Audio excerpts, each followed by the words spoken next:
Desarrollo de la información, 7 de la mañana con 2 minutos. Les contamos que este fin de semana el presidente Guillermo Lasso, en cadena nacional, anunció varias medidas para enfrentar la situación de seguridad que vive el país. Una de ellas es la modificación de un decreto con el cual ahora se permite la tenencia y porte de armas a los ciudadanos civiles para su defensa personal. Así es, a través del decreto 707, que ya lo podemos ver en pantalla, se detalló que los ciudadanos deberán cumplir varios requisitos. Entre ellos están tener al menos 25 años de edad, tener un certificado de la prueba psicológica emitido por el Ministerio de Salud Pública, además del certificado de destreza en el manejo y uso del arma emitido por el Ministerio de Defensa Nacional y otros más, Caro. Así es. Otro de los requisitos es no tener sentencia condenatoria por el cometimiento de un delito, así como no registrar antecedentes de violencia contra la mujer o miembros del núcleo familiar.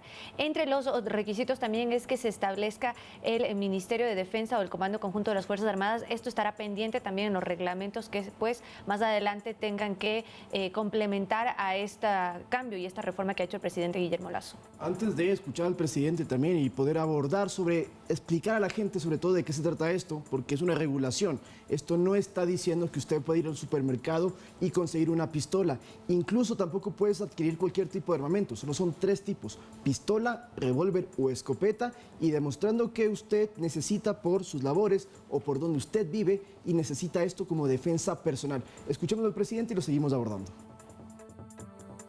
1.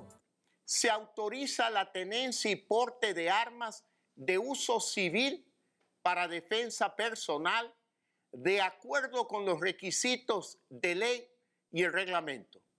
Y se autoriza el uso de aerosoles de gas pimienta para defensa personal. Segundo, se prohíbe la fabricación, registro y tenencia de armas de fabricación artesanal. Tercero, se establecen controles y registro informático. Y cuarto, la Secretaría de Seguridad Pública asumirá las acciones de coordinación. Y justamente para complementar lo que tú habías explicado, Lauta, es muy importante porque de hecho existe una ley de armas en el país en el que se establece cuáles son las armas que pueden ser utilizadas para defensa personal, en este caso a las que las personas civiles que hayan cumplido con estos 6 requisitos que nosotros mencionamos anteriormente, pues ellos podrán acceder a pistolas hasta de calibre 9 milímetros, semiautomáticas, revólveres de calibre 38 y escopetas recortadas del calibre 10 al 410 o sus equivalentes. Es decir, solamente estas 3 armas son las que están contempladas por la normativa que ya estaba establecida en, como les decimos, la ley de armas que está regulada aquí en el país. En todo caso, pues estamos pendientes también de lo que se menciona al respecto y también que no son las únicas medidas de seguridad que se anunciaron por el presidente de la República. Y cabe destacar en este punto que la fabricación de armas artesanales está totalmente prohibida en nuestro país. La Secretaría de Seguridad Pública será quien asumirá las acciones de coordinación, y algo que tal vez se puede recoger de parte de la ciudadanía es la solicitud de que los guardias de seguridad puedan portar armas, algo que en este decreto está autorizado. Así es, esto ha generado evidentemente polémica y polarización, me atrevería a decir, fin de semana, no solo en redes sociales. Seguramente ustedes tuvieron alguna reunión en donde se conversó de esto, pero más allá de aquello, hay comunicados de las universidades, sobre todo, que han rechazado esta decisión del primer mandatario. Hay el comunicado de la Universidad Yachay, además de la Politécnica Salesiana, la Universidad de Cuenca, entre otras, por lo que ha sucedido. Y bueno, también ayer estaba revisando algunos datos y me parecía súper interesante saber cuántas armas ya se han entregado en el país. En el 2021 se tenía el registro desde las Fuerzas Armadas que 1.379 permisos, certificados de autorización, que es lo que va a emitir las Fuerzas Armadas, se emitieron en el 2021, y hay que recordar que el COIP sanciona con una pena privativa de libertad de 3 a 5 años a quien no tenga esta autorización. Ahora, yo escuchaba también que el tema del procedimiento para sacar armas no es sencillo y tomará algunos meses. Es decir, sería sospechoso que una persona inmediatamente ahora, a pesar de que hay un decreto, pues ya tenga este tipo de permisos, si es que no lo ha tenido antes, que son estos permisos que también se ha mencionado que durarán de 2 a 5 años. Eso es muy importante y esperemos pues que también se cumplan con todos los requisitos y también también los procedimientos necesarios para evitar que hayan irregularidades en este sentido. Justamente son 5 años máximo en una primera instancia, luego tú puedes renovar y continuar. Hay que dejarlo también muy en claro que una cosa es el porte de armas, que uno puede llevarla, pero otra es que, y como se debate mucho en redes sociales, que ahora todos podemos disparar. No se olvide que usted tiene que, en el caso que la utilice, demostrar luego en un proceso judicial que su vida estaba en peligro, su integridad, y usted como defensa personal la utilizó. Pero que también quede muy en claro que esto también depende mucho de la justicia, porque ya sabemos que los policías, los guardias, hoy en día tienen miedo de actuar por estos temas judiciales de que a veces los llevan presos. Lo mismo podría pasar con una persona, así que téngalo muy presente. Pero claro, hay varios exámenes que tienen que pasar también para poder acceder a este permiso. ¿No es cierto? Justamente lo que tú dices, del día de hoy va a haber una reunión de las autoridades de Fuerzas Armadas del Ministerio de Defensa para poner, digamos, en un protocolo qué es lo que realmente se tiene que cumplir para que usted pueda tener la autorización de este porte de armas. Se lo ha dicho, pero para que esté mucho más claro, ¿no? Y para entrar un poco en contexto, le contamos que tras 14 años los ciudadanos civiles en nuestro país, en Ecuador, nuevamente podrán portar un arma de fuego con los debidos permisos tras el decreto que emitió el Ejecutivo este fin de semana. Pero, ¿qué decía la normativa en torno a este tema anteriormente? Vamos a verla. Primero hay que entender la diferencia entre tenencia y porte de armas. Nos lo explica el general Manuel Dávila, director de control de armas del Comando Conjunto de las Fuerzas Armadas. La tenencia hace referencia a las armas que usted puede tener en un lugar específico, que tiene que estar debidamente declarado la persona que solicita la tenencia, que puede ser, por ejemplo, su domicilio. Y el porte, en cambio, es el documento que le faculta a la persona natural o jurídica a transportarse. El porte de armas en Ecuador está contemplado en la legislación desde los años 80, pero en 2009 fue suspendido. No así la tenencia de armas, que se mantuvo bajo requisitos legales. Lo que hacía era una solicitud al Comando Conjunto de las Fuerzas Armadas, rendía un test psicológico, entregaba antecedentes personales, copia de la votación, cédula, casi que como cualquier trámite, ¿verdad? Pero tenía que ir a un lugar de las Fuerzas Armadas a dar una muestra de saber disparar. El abogado penalista Julio César Cueva detalla que quienes podían tener un arma eran grupos segmentados. Los guardias de seguridad, los camaroneros y los ganaderos. Aclara que el decreto ejecutivo no da paso a un libre porte de armas, sino con un debido permiso y exámenes previos, donde el ciudadano debe ser consciente de las acciones que acarreará su uso. Va a haber un registro balístico del arma, porque si mañana o más tarde encuentran una persona que ha fallecido y extraen la bala, van a poder hacer una comparación a través de un microscopio y van a poder saber si es que esa arma estaba registrada y a quién pertenece. Explica que se debe prever medidas de seguridad para evitar la emisión de documentos falsos. El permiso debería tener un código QR que pueda, a través de la lectura en un celular, el oficial que hace la batida, por ejemplo, verificar si el permiso es real, no está falsificado. Finalmente advierte que si el objetivo de portar un arma es para la legítima defensa, debe ser totalmente comprendido su concepto en la sociedad. Olga Velasco, Noticias 7. Entre otras de las medidas anunciadas por el primer mandatario, Guillermo Lasso, está el apoyo de los guardias de seguridad, como le habíamos comentado, a la Policía Nacional en materia de vigilancia y seguridad, portando sus armas en los alrededores de sus puestos de trabajo. Esto ya lo dice el decreto. Para hacerlo, el presidente ordenó agregar un artículo en el reglamento a la Ley de Vigilancia y Seguridad Privada. El documento, el decreto, explica que los guardias ayudarán de manera preventiva ante la sospecha del posible cometimiento de una infracción que ponga en peligro la integridad física de las personas o sus bienes. Además, cuando se produzcan hechos de fuerza mayor o caso fortuito que pongan en peligro la integridad física de las personas o sus bienes, y cuando ocurran delitos o contravenciones flagrantes en su zona de responsabilidad, los prestadores de servicio de vigilancia y seguridad privada y su personal brindarán colaboración inmediata, no sin antes informar a la policía sobre aquello. Asimismo, los guardias de seguridad privada podrán hacer uso de sus armas de dotación. Esto quedó establecido en el artículo 16 del reglamento. Sin embargo, hay algunas reglas. El armamento y equipo deberá portarse única y exclusivamente en las áreas y horas de prestación de servicios establecidos en los respectivos contratos. Además, se estableció que por cada vigilancia fija habrá un arma cada 2 guardias. En vigilancia móvil, un arma por cada guardia, tripulante o supervisor o protector, y en las labores de investigación habrá un arma por cada investigador.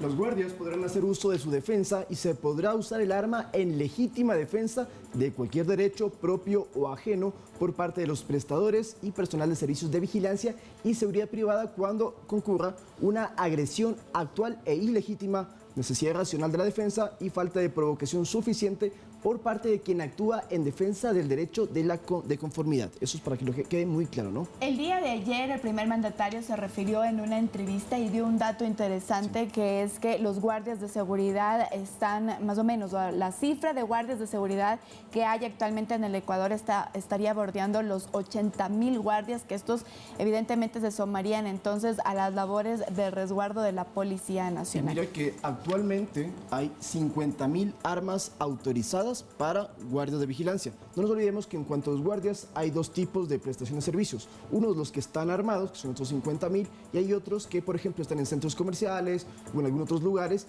y no utilizan armas de fuego. Lo que hacen es tener toletes o algún otro tipo de herramienta para seguridad. Con ello entonces sumaríamos 80.000 guardias armados a 90.000 policías y militares, que es lo que dice el gobierno, y de esa manera incrementar o reforzar más, robustecer lo que es la seguridad a escala nacional. Hace poco, recuerden ustedes, compañeros, que justamente hubo aquí en la ciudad de Quito un caso de que un guardia de seguridad fue detenido luego de usar su arma de dotación, pero recuerden que ahí justamente después del procedimiento legal en el que se demostró que el guardia tenía todo en regla, tenía también además el entrenamiento necesario, que es un requisito para portar armamentos, él pues finalmente está en libertad. Lo que se hace es un procedimiento, nos explicaba la abogada en su momento, lo cual es muy importante también porque aquí se brinda también un marco jurídico que resguarda, y pues esto puede, en este temor que existe de las personas que tienen las armas de dotación de usarlo, pues esto es un complemento dentro de lo que sería el marco judicial para que ellos tengan la competencia necesaria y también ese respaldo judicial para poder hacerlo. Y solo para cerrar y acabar con este tema que ya hemos hablado entonces, porte de armas para civiles regulado, el tema de los guardias, pero también se autoriza que podamos utilizar aerosoles o gas pimienta, que les voy a decir exactamente la medida. Este producto debe tener máximo 1.3% de volumen de 120 mililitros y un alcance no mayor a 10 metros. Eso permite que cualquier persona lo utilice y lo lleve también como medida de protección personal ante alguna agresión o situación de peligro. Muy importante. Y les contamos que en la cadena del primer mandatario explicó que el puesto de mando unificado se mantendrá de manera permanente en Guayaquil y rotará entre Santa Elena y Los Ríos. Además, se emitió un nuevo estado de excepción que rigió ya desde este pasado domingo, y vamos a escuchar entonces las declaraciones del presidente. Decretamos el estado de excepción en la zona 8, que comprende Guayaquil, Durán y San Borondón, y en las provincias de Santa Elena y Los Ríos. Estado de excepción con toque de queda de 1 de la mañana a 5 de la mañana, que busca resolver los problemas de raíz.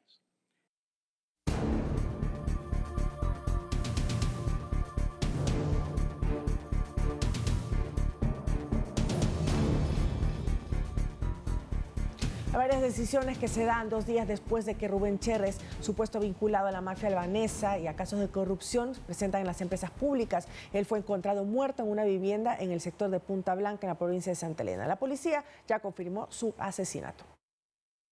Al fondo, en esa casa de techo azul, la policía encontró este viernes 4 cuerpos torturados. Uno de ellos corresponde a Rubén Cherres, uno de los nombres más sonados de los últimos meses en el país por sus supuestos nexos con la mafia albanesa, que enviaría droga desde Ecuador hacia Europa. Cuando se conoció de las muertes violentas, empezó a especularse si era o no Cherres. Y entonces la Policía Nacional en Twitter señaló: en el evento violento de Punta Blanca en Santa Elena hay 4 víctimas de acuerdo a la identificación preliminar técnica. Una de las víctimas corresponde a Rubén David Cherres Falloni. Su cuerpo mostraba señales de tortura, al igual que de las otras 3 personas, que serían su novia, su mejor amigo y el guardia de la urbanización. El ministro del Interior, Juan Zapata, agregó que la Policía Nacional desplegó su accionar técnico y operativo para determinar a los responsables. Cherres había sido procesado en 2 ocasiones por drogas, en 1999 y en 2014. Por este último fue sentenciado a prisión y allí habría conocido a miembros de la mafia albanesa. Ya en libertad en 2021, la policía lo investigaba por su cercanía con uno de los cabecillas de la organización internacional. Y en este 2023 por sus supuestos nexos con Hernán Luque, expresidente de EMCO, para cometer presuntos actos de corrupción en las empresas públicas, según reveló el medio digital La Posta. Lautaro Andrade, Noticias 7. Y a propósito de este tema, el ministro del Interior, Juan Zapata, brindó detalles sobre la identificación de Rubén Cherres y el estado de los demás cuerpos. Al parecer, las 4 personas fueron asesinadas hace un día antes de que las encuentren. Escuchemos las declaraciones en una emisora radial FM Mundo.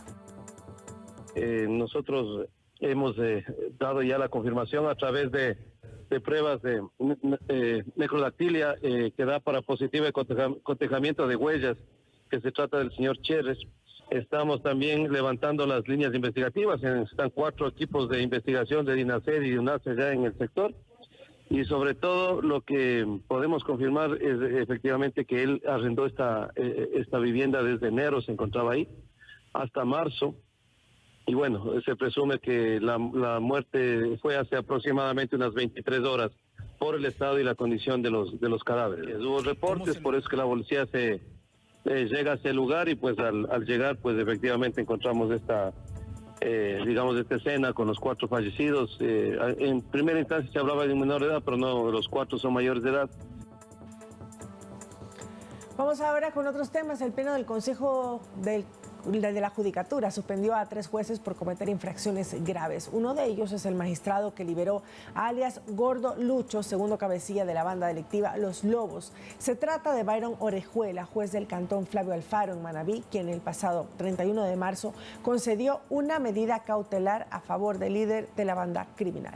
La Judicatura también suspendió a Carlos Bowen, juez de Quevedo, provincia de Los Ríos, y a Urbano R., juez del cantón Bucay, en Guayas, involucrado este último en una investigación penal. Ahora, la suspensión se efectúa de forma preventiva por el plazo máximo de 3 meses sin remuneración y posteriormente el Consejo de la Judicatura deberá resolver de forma motivada la situación de los servidores judiciales que están siendo suspendidos.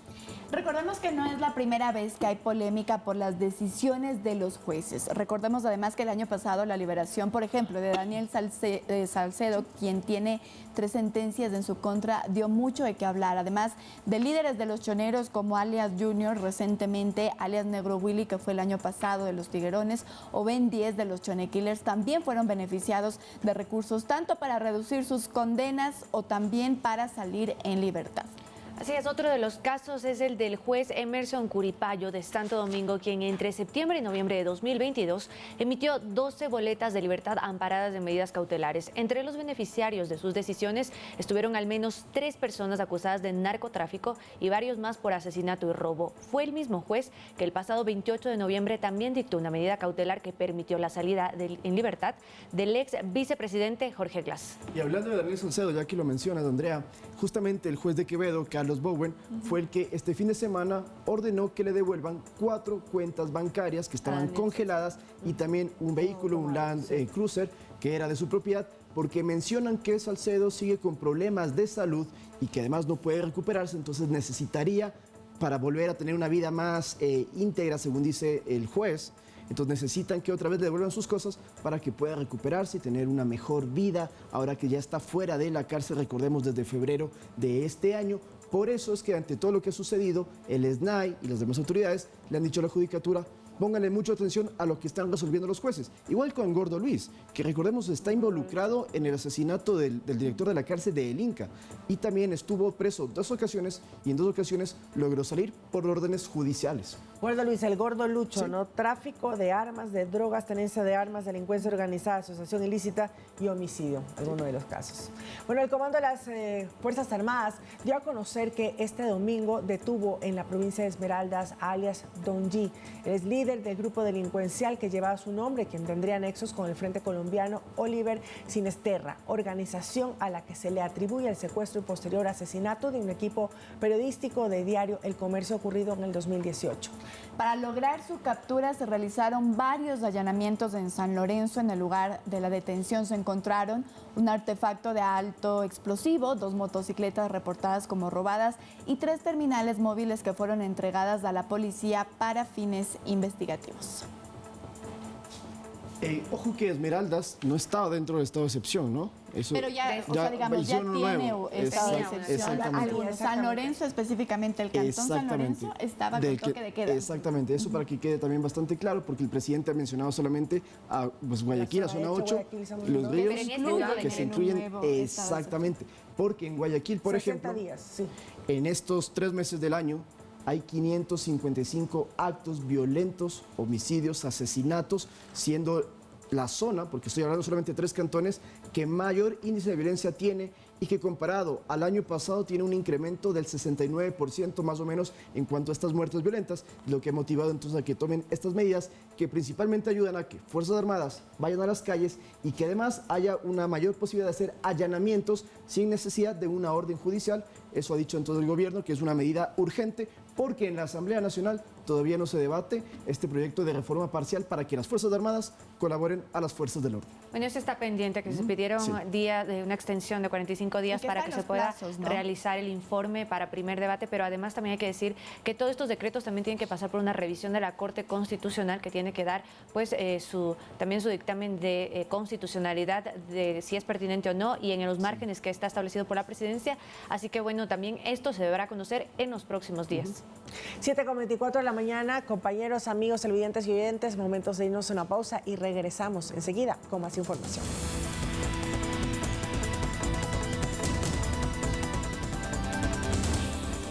Estamos de regreso con más información cuando son exactamente las 7 de la mañana con 26 minutos. Este fin de semana hubo cambios en el gabinete. Tras la renuncia del canciller Juan Carlos Holguín, este domingo el presidente Guillermo Lasso posicionó a Gustavo Manrique como el nuevo ministro de Relaciones Exteriores mediante una ceremonia que se desarrolló en las instalaciones del EQ 911 en Zamorondón, en la provincia del Guayas. Manrique, recordemos, se desempeñaba como titular del Ministerio del Ambiente, Agua y Transición Ecológica, cargo que ahora lo asumió José Antonio Dávalos, quien fungía como viceministro de esa cartera de Estado. En este espacio, las nuevas autoridades dieron detalles del trabajo que efectuarán desde cada ministerio. Escuchemos. Estos ejes, como la política base de la política internacional ecuatoriana, los cuales quiero mencionarlos rápidamente. Una diplomacia por la paz, una diplomacia para la prosperidad, una diplomacia para la transición ecológica, una diplomacia digital y finalmente la diplomacia del conocimiento y la ciencia. La Cancillería continuará fomentando espacios de diálogo y debate sobre temáticas internacionales de actualidad, así como aspectos relacionados a la Agenda del 2030. Bueno, Juan Carlos Holguín, recordemos, él fue una de las personas más cercanas al gobierno del presidente Lasso. Desde el inicio estuvo encargado del tema de transición y también fue luego embajador itinerante ad honorem antes de ser, pues, ya asumido el cargo como canciller de la República. Ha estado prácticamente, como decimos, desde el inicio del gobierno trabajando muy de cerca y pues una de las bajas sensibles ahora en el gabinete del presidente Lasso. Sí. Recordemos que él fue uno de los que se encargó de trasladar ecuatorianos en la guerra de Ucrania hacia el Ecuador, ecuatorianos que vivían en Ucrania. Además, hace pocos meses, o bueno, semanas, diría, también hubo este impasse con el gobierno argentino por la fuga de María de los Ángeles Duarte, exministra de Obras Públicas y Transporte del gobierno de Rafael Correa. Holguín, según ha mencionado, se retira del gobierno por motivos personales, no ha explicado mayor detalle de qué se debe y el presidente ha lamentado que salga justamente por lo que ustedes mencionan. En cuanto a Manrique, entonces, ¿en qué tiene que trabajar directamente ahora que ingresa a la Cancillería? Bueno, primero, en mayo tiene que viajar una delegación ecuatoriana en la que iría él y también el ministro de Producción, Julio José Prado, a China como parte de estos acuerdos comerciales por el TLC que queremos firmar con el gigante asiático. También hay que presidir, en este caso como canciller, sé quien representa al Ecuador dentro del Consejo Permanente de Seguridad. Ecuador como miembro no permanente, es temporal, esto dura 2 años. Entonces el tema eje o central de este Consejo de la ONU es la guerra en Ucrania, tiene que ver directamente entonces con el nuevo canciller. También lo que dijeron ustedes, Argentina, ver cómo se pueden mejorar las relaciones y también aprobar a quien sería el postulante del gobierno argentino como embajador acá en nuestro país y finalmente seguir colaborando en los temas de acuerdos comerciales con otras naciones, como con Corea, como con República Dominicana, que el canciller tiene relación directa. Y finalmente, compañeras, obviamente, el tema de la migración venezolana también es un eje central en el que tiene que trabajar ahora pues el nuevo ministro de Relaciones Exteriores, Gustavo Manrique. Inmigración, claro, del Ecuador hacia Estados Unidos. También eso, claro que sí. Los migrantes que también viajan, recordemos, a México por pasos irregulares y en muchos casos suceden situaciones, él tiene que estar muy al tanto de eso también. 7 de la mañana con 29 minutos. Vamos con más información, vamos con otros temas.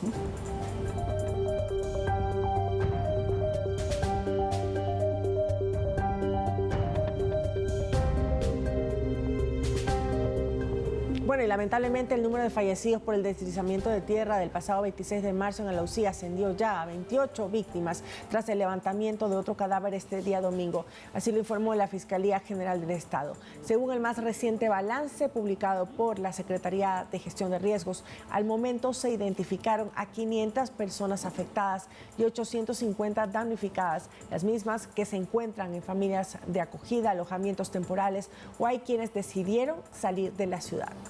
Además, se registra un total de 163 viviendas afectadas y 57 destruidas. Las labores de rescate en las que participan bomberos y militares continúan, pues se desconoce el número exacto de cuerpos que pueden seguir bajo tierra. Se decía que alrededor de 60 personas aún se encontraban desaparecidas. Y todavía las personas, los familiares de quienes están desaparecidos, pues continúan yendo con sus propios recursos, pidiendo también el acceso a esta zona cero para poder seguir en estas labores de rescate, de búsqueda también de sus familiares, de excavando. Sin embargo, lo que se mencionaba desde un principio es que se iban a realizar este tipo de tareas hasta 7 días después de ocurrido este incidente. Lamentablemente, pues estamos ya en ese plazo. Ahora, lo que se continuará también, y es lo que ya se ha venido haciendo, pero con mayor intensidad será en estos días, es el uso de maquinaria pesada en la zona para seguir pues levantando los escombros. Recordemos que es una gran cantidad de tierra la que pues se deslizó en este evento muy lamentable que pues como decimos más de 500 personas afectadas que todavía están pendientes también de la entrega de estos bonos de contingencia y el bono de vivienda, como nos explicaba aquí en Noticias 7 el ministro Esteban Bernal la semana pasada. Por ejemplo, al hablar de personas afectadas se refieren a ciudadanos que quizás no tienen un impacto directo, pero sí, por ejemplo, que tenían una tienda y ahora no puede abrirla porque pues hay todo este problema. Los damnificados, que son más de 200, son los que sí, o perdieron familiares, o perdieron sus casas, o algún otro tipo directo por este fenómeno natural que recordemos también generó una gran parte de ayuda y solidaridad de los ecuatorianos. Por un lado, los bomberos de varias ciudades que llegaron al punto y también las donaciones que los ecuatorianos podemos realizar, que se los canaliza con el MIES o con diferentes municipios y envían este tipo de vituallas hacia la zona de Alausí, que está todavía afectada, y también a otras partes porque, compañeras, las lluvias siguen en el Ecuador. Hablando precisamente de estos deslizamientos de tierra, este fin de semana también se anunció que se declaraba la alerta amarilla en Azuay, esto en el sector de La Cría. Recordemos que ahí también hay ciudadanos que se encuentran afectados por este deslizamiento de tierra y ya se encuentra ahí pues operativa no solo la Secretaría de Gestión de Riesgos, sino más unidades para poder evacuar la zona y dar medidas preventivas.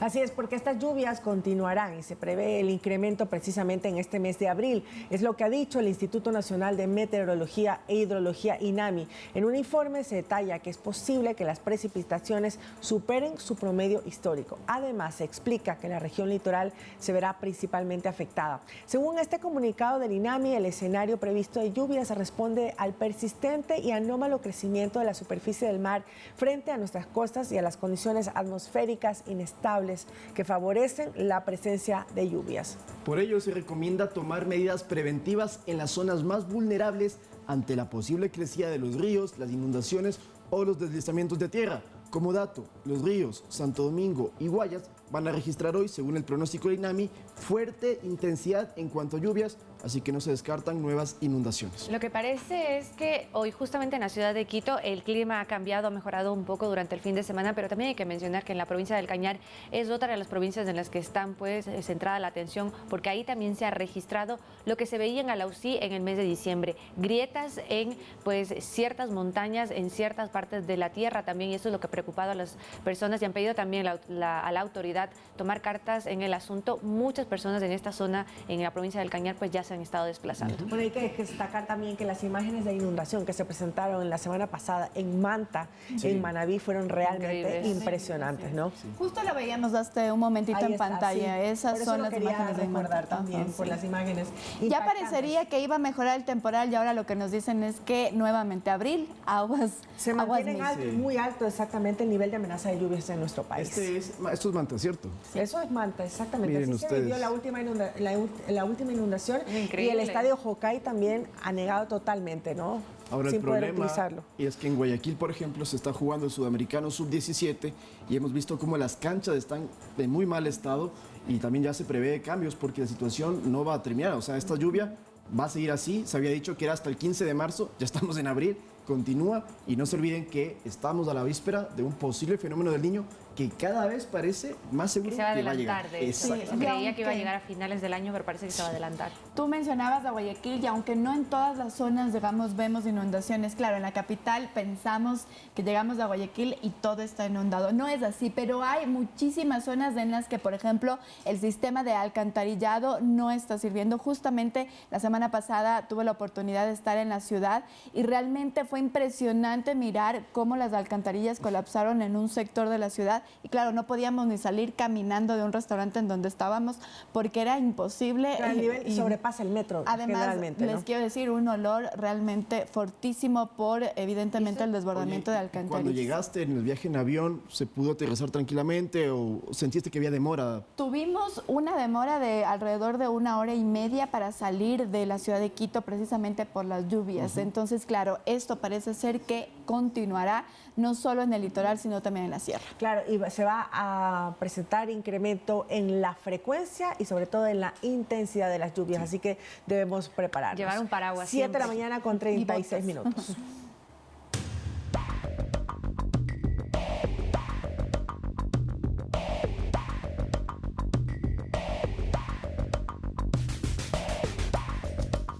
Hoy empezaría el trabajo de la Comisión de Fiscalización respecto al juicio político en contra del presidente Guillermo Lasso.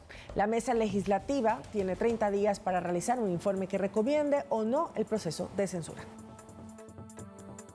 Con 6 votos a favor y 1 en contra de la oficialista Natalia Arias, el Consejo de la Administración Legislativa resolvió enviar a la Comisión de Fiscalización el proceso de juicio político al presidente Guillermo Lasso. Con esto, empieza una nueva etapa de este intento de censura. Es posible que el día lunes, a primera hora, yo convoque para el lunes, el día de hoy, a la sesión presencial. Por la importancia de este juicio político, todas las sesiones de la Comisión de Fiscalización serán presenciales. En la resolución del CAL además se señala que se suspenden otros procesos de juicio político que tengan en trámite o que estén en curso, es decir, quedará pendiente el proceso en contra del ministro Darío Herrera y de los vocales del CNE. Fiscalización tendrá 30 días para la elaboración de un informe no vinculante y motivado en el que se sustente si existen los elementos para censurar y destituir al presidente.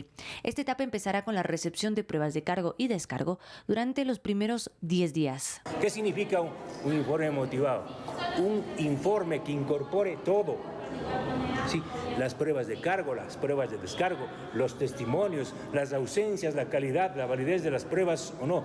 Todo eso va a constar en el informe. Es decir, vamos a hacerlo en los tiempos que determina la ley, la tranquilidad y la sobriedad del caso. El presidente ha anticipado que se defenderá. Va a venir porque es como corresponde y ahí se entenderá que esa es la forma en la que el presidente de la República viene y no cuando un legislador pretende convocarlo para cumplir sus caprichos personales. Carolina Basante, Noticias 7. Como ya anticipábamos, hoy a las 2 de la tarde se reunirá en la Asamblea Nacional pues la Comisión de Fiscalización. Ya lo dijo el presidente de esta mesa legislativa, Fernando Villavicencio, todas las sesiones que se hagan respecto al proceso de juicio político serán hechos de forma presencial en el legislativo. Además, ¿qué empezará en esto? Pues se ha dicho que hasta el día de mañana ya se entregará la notificación de este proceso al presidente Guillermo Lasso y también a los 4 asambleístas que son interpelantes para que ellos en un plazo de 10 días entreguen las pruebas de cargo y de descargo. Luego habrá otros 10 días más para la evaluación de cada una de estas pruebas. En este tiempo pues se anticipan también comparecencias en las que tendría que asistir el presidente Guillermo Lasso a la Asamblea Nacional y también otras personas que sean requeridas, además que la comisión puede solicitar pruebas de oficio. Y en 10 días más, de forma improrrogable, pues se tendrá que entregar el informe en el que se recomienda o no la moción de censura, esto al Pleno de la Asamblea Nacional. Es decir, estamos hablando que en un mes exacto pues se contaría ya este informe y también en el Pleno de la Asamblea la decisión final de si es que se procede o no con el proceso de censura al primer mandatario. Hay que recordar que este es uno de los 2 momentos en el que el primer mandatario está obligado a acudir a la Asamblea Nacional para dar sus declaraciones respecto del juicio político. El día de ayer, en una entrevista, el primer mandatario ya lo decía. Él decía que no ha firmado la muerte cruzada porque lo que él quiere es que quede en actas en la Asamblea Nacional la defensa que él tiene. Ha dicho y adelantado también que va a revelar alguna información importante para el país en estas comparecencias que tiene que realizar en el legislativo. No descartó, sin embargo, que ese mismo día se podría firmar la muerte cruzada. Sin embargo, dijo que hasta el día de ayer no era la primera opción del gobierno nacional. Claro, porque necesitan 92 votos de la Asamblea para poder destituirlo. Hay gente que menciona que no hay los votos suficientes, otros que sí, porque hay el antecedente de cuando hubo este informe no vinculante del caso Encuentro, que hubo 104. Este tema de los votos va a estar fluctuando durante todo este mes que tenemos. Recordemos que el 24 de mayo el presidente Lasso cumpliría 2 años de gobierno, pero lo más seguro, como lo dijiste Carolina, es que días antes se lleve a cabo este juicio político. ¿De qué lo están acusando? De un supuesto caso de peculado en Flopec, que lo que ha dicho el primer mandatario es que él no firmó, que ese era un contrato que venía del 2018 y que él no tiene responsabilidad directa en lo que se le está acusando y por eso quiere defenderse, y también cuestionó la labor de los jueces, de los 6 jueces de 9 de la Corte Constitucional, que son los que dieron admisibilidad o luz verde para que ahora se lleve caso este juicio político, el primero a un presidente en 90 años. También se cuestiona el hecho de que justamente el fin de semana se mencionaba uno de los asambleístas, Ricardo Vanegas, que en el proceso, en este informe que se habla, que es la prueba madre de Contraloría respecto a los contratos de Flopec, nunca se mencionó que haya la terminación del contrato, nunca hubo esta recomendación y tampoco ningún tipo de implicación penal. Sin embargo, él decía, tal vez los jueces de la Corte Constitucional no leyeron este informe porque es que si no habría este elemento, pues no tendría sustento la admisibilidad del juicio político que hoy pues ya está, Mireya Palmiño lo había recomendado como presidente. Continúen con el de la contrato. comisión. Entonces, ahí dicen que hay ciertas contradicciones. Habrá que ver, este es un tema político. Que se va a evaluar durante este proceso, será necesaria la evaluación. Es literalmente el juicio político. Exactamente. Y bueno, y para que se puedan centrar en todos los esfuerzos de esta realización del informe, se ha dispuesto la suspensión de otros procesos también para que se puedan enfocar justamente en estos temas dentro de la Comisión de Fiscalización. Nos vamos a ir a una pausa y regresamos con otro tipo de noticias. Vamos a hablar también de la Fanesca, a propósito que ya viene la Semana Mayor. Regresamos enseguida.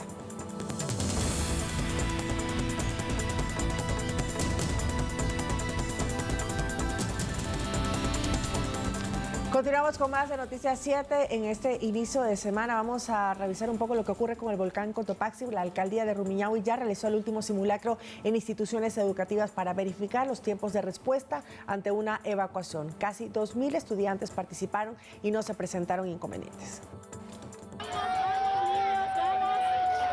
Este viernes 31 de marzo, la alcaldía de Rumiñahui realizó el penúltimo simulacro en 5 instituciones educativas que se encuentran dentro del sector de riesgo en caso de una erupción del volcán Cotopaxi. Dentro de la planificación de las autoridades, se contempla realizar esta preparación en cascada, es decir, en orden de prioridad, iniciando por las poblaciones vulnerables como lo son los niños. Hemos ejecutado un total de 5 simulacros masivos, tenemos 5 colegios más que contemplar y abarcaríamos ya todas las instituciones educativas completamente sensibilizadas dentro de este proceso.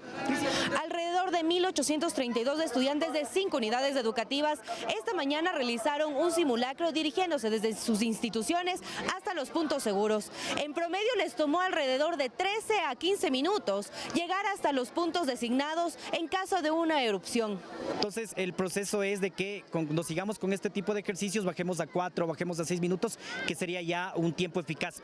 Hidalgo agregó que en este momento se encuentran sensibilizando a la ciudadanía con los tipos de alerta que se tienen en el cantón. Y cómo la alarma en este caso se vincula para saber qué hacer en alerta naranja o qué hacer en una alerta roja. Nosotros tenemos 10 sistemas de alerta temprana, ellos están articulados con la Secretaría de Gestión de Riesgos en lo que son sonidos. Parte de las unidades educativas participantes se han preparado de manera interna para informar y capacitar tanto a padres como a estudiantes. Los días viernes nosotros hacemos unas capacitaciones dentro de la institución interna. En el cantón Rumiñahui existen 9 zonas seguras, a las que según Hidalgo tomaría a los pobladores de los sectores en riesgo llegar entre 5 a 8 minutos. Manuela Bedón, Noticias 7. Muy bien, hay que recordar que nosotros continuamos en alerta amarilla respecto del volcán Cotopaxi. ¿Esto qué quiere decir? Que todos los municipios se activan, los GATS, tanto provinciales como cantonales, para poder desarrollar estos planes de evacuación, estos protocolos que se puedan ultimar los detalles. Como decíamos con Meche hace poquito, cuando llega el momento a veces uno no tiene el control, no sabe qué hacer. Para eso es este tiempo, para que usted se prepare, tenga una mochila de emergencia, etcétera. Este fin de semana incluso se realizó también pues la inspección de estos sistemas que le van a dar un anuncio al Instituto Geofísico sobre sismos, donde posiblemente los lahares vayan bajando por el río Pita. Esto les anunciaría, en caso de una erupción, al Instituto Geofísico cuánta cantidad de agua y de material bajaría por el río Pita hacia el Valle de los Chillos. Y el tiempo también. Y el tiempo también, incluso cuánto se tendría para evacuar. Hay un punto que me parece súper interesante que se llama el punto muerto, el espacio muerto, si no estoy mal, en donde los moradores de ese punto tienen entre 30 a 35 minutos para evacuar en caso de una erupción. Todo y salir, porque eso viene y se lleva todo, son los laves grandes. Que estén preparados también por si existe este eventual. Y que la gente aprenda desde ya a saber identificar los diferentes sonidos, porque las alertas, según si viene una erupción, si viene ceniza, si viene X cosa, empieza a sonar distinto, para que la gente sepa, oiga, y ya sepa cómo actuar y no ese rato preguntando, bueno, ¿qué hacemos? ¿No? Claro, bueno, eso son unas zonas de alto peligro, pero en realidad creería yo que todos deberíamos entrar en un proceso también de capacitación, de preparación, y no lo estamos, ¿no? Tenemos la mochila, en realidad esos kits no están listos y eso es una realidad, ¿no? Son 3 provincias afectadas, ¿no? Cotopaxi, Pichincha, Napo también tendría problemas, y si es algo muy grande, llegaría incluso ceniza hasta Manabí y ciertos sectores de la provincia de Los Ríos también. Bueno, vamos a hablar de algo delicioso y que se come en esta época, porque ya en los mercados se inició la compra y venta de los ingredientes para este plato tradicional, que es la fanesca. Desde marzo ya restaurantes y mercados iniciaron con la preparación de este tradicional platillo ecuatoriano. Vamos a verlo.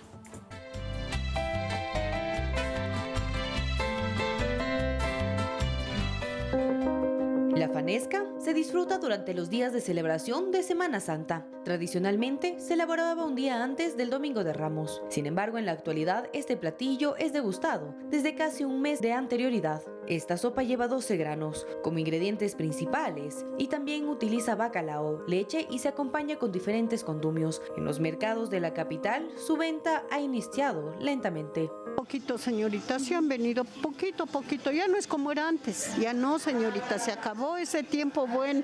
Las semanas ya en abril la gente acuda más. Sí vienen, sí saben, hasta después de la fanesca sí vienen las señoritas y sí se rebaja, sí, cuando hay baratitos sí se les da bueno. Los precios de este año se han visto afectados por las intensas lluvias e incluso la gripe aviar. Un poco más la escasez de productos, sobre todo por las lluvias, en lo que es los granos de la sierra y el pescado que viene de la costa, que ha incrementado su precio en un 50% más o menos. Pero igual toca seguir haciendo porque es la costumbre. De Cotopaxi y no traen. Pero pero de ahí todo está bueno, señorita. Verá, la alberja viene del norte, el melloco viene de Cotopaxi, esto también viene del norte, el frijol también viene del norte, se han traído. Pero si usted gusta de este platillo, pero no de cocinar, existen muchos lugares como este mercado, en donde se puede disfrutar el plato a precios accesibles. Hacemos prácticamente desde el miércoles de ceniza hasta el Viernes Santo. Sí, la acogida es muy buena porque la gente ya conoce y nos tiene siempre dentro de sus prioridades en esta temporada. Quienes ya han iniciado la venta nos cuentan que los comensales vienen a diario desde hace varias semanas. Cariño para que vengan nuestros clientes, nos visiten aquí en el Mercado Santa Clara, como todos los años. Les esperamos con mucho cariño. Manuela Bedón, Noticias 7.